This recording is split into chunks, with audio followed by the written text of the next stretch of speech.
Now we have part 11 from Weehiya, and these will be coming from, the beginning of these at least, will be coming from Korea and Beyond, which is a 2007 book.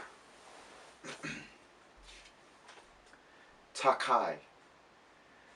Frowsy ne'er-do-wells, agitated tennis fans, nervous businessmen, and large-rimmed ladies angle for seats on an overbooked flight to LaGuardia. Takai enjoys art, travels from her post in Tokyo to tour the U.S., perhaps willing to yield to a man with strong character, but not in a hurry to give up her homeland, her dreams, her loves, or her smile. Sewer gas diffuses from an innocent stitcher who claimed the last seat on this bird full of humans, so close, but so far apart in the way they respond to this life. Unattainable goals rule the minds of most Yankees. Gold is a religion. Nature is hostage. Instincts suppressed for 10 generations, supplanted by prophets, then cleansed every Sunday by parochial Baptists. It's the time of starvation and gross atrocity, when genocides play out due to no food, when clubs formed at Yale control the whole world, when one country's debt causes collusion, resulting in deaths to thousands who have no idea why the bombs explode. Internal resistance is labeled insurgent, while TVs spread lies to zombies back home. The scuffle ends at Detroit's Metro Airport when NWA 427 finally leaves. Precious life fades behind us, no matter our fate.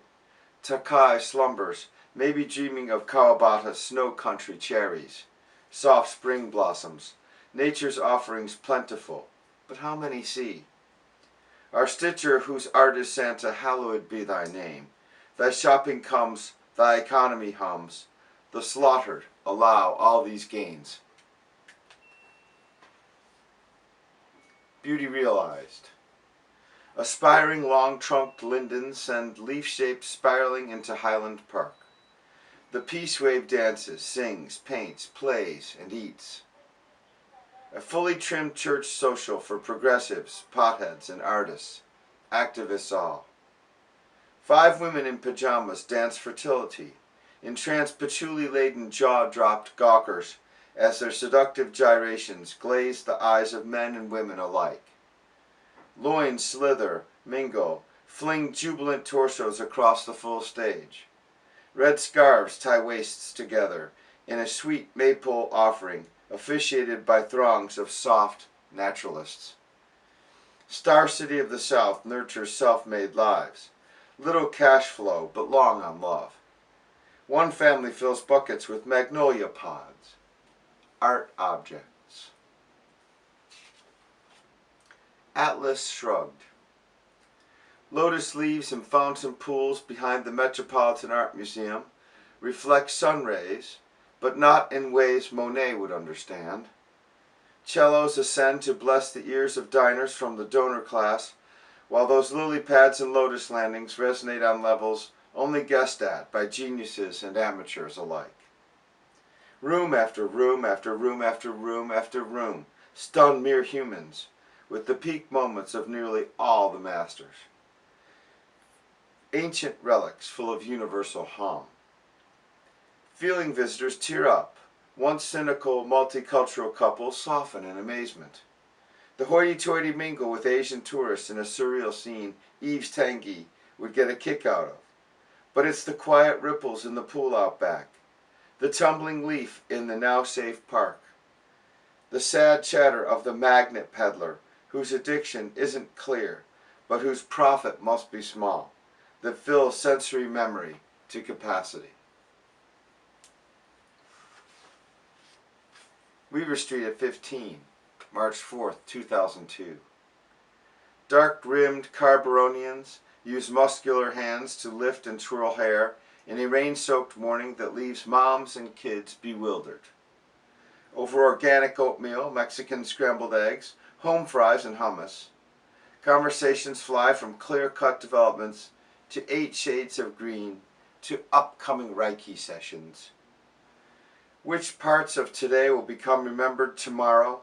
to tell redheads surrounded by admirers, or lost friends waving to your inner landscape?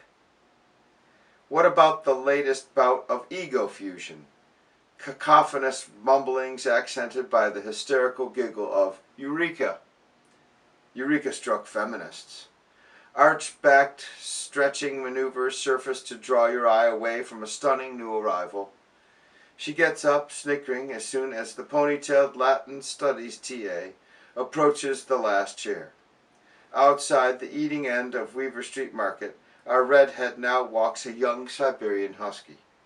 The postgraduate table fills up, and one last wow of approval wafts back amid chow and bye-byes.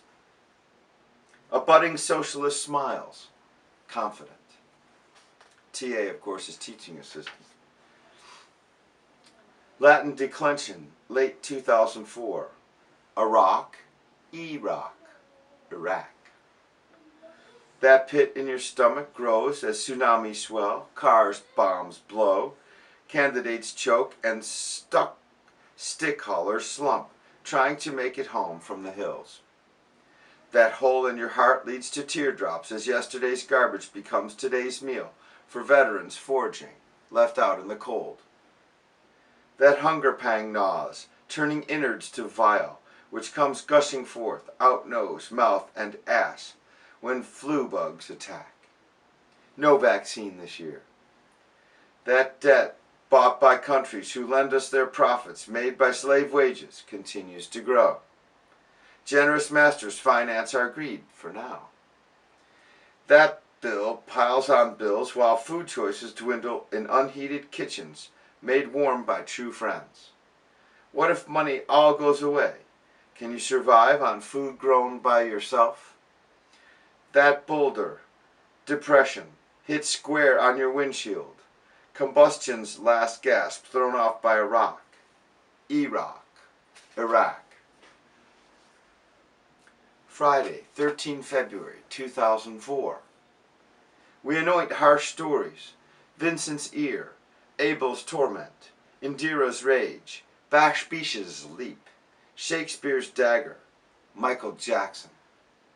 Entropy creeps, waves goodbye, colors to gray, soup to blood, luxury, poverty, love, alone, words to silence, comfort to horror. Melissa Nicole Miller, Birmingham, Michigan. She's a bit sexy with her magenta spaghetti-strap satin bustier for a shirt and black ass-fitting satin pants. Sculpted biceps announce what must be many trips to the gym.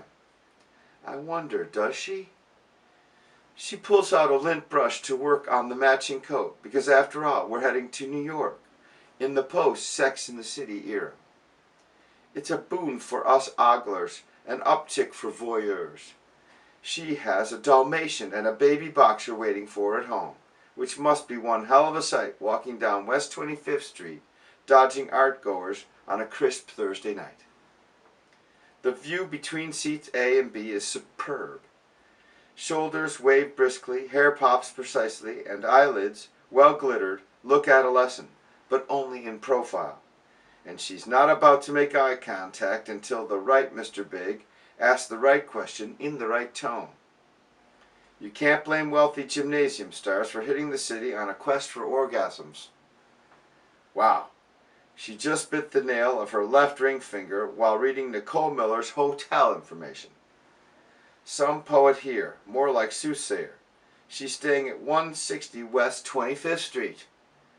She plays with her hair. Her nipple rises. She's leaned back in her chair. At the mill. Soft Shenandoah shelters misfits and malcontents, nurtures sheep with large genitals, photographer's family, hay-hoisting horse owners, trick-turning truck stoppers, inventive harvesters, Steele's Tavern sewers, bountiful beauty. Naturally, writers abound, surrounded by such. One wins $5 grand at the pharmacy, takes leave of the women long enough to type her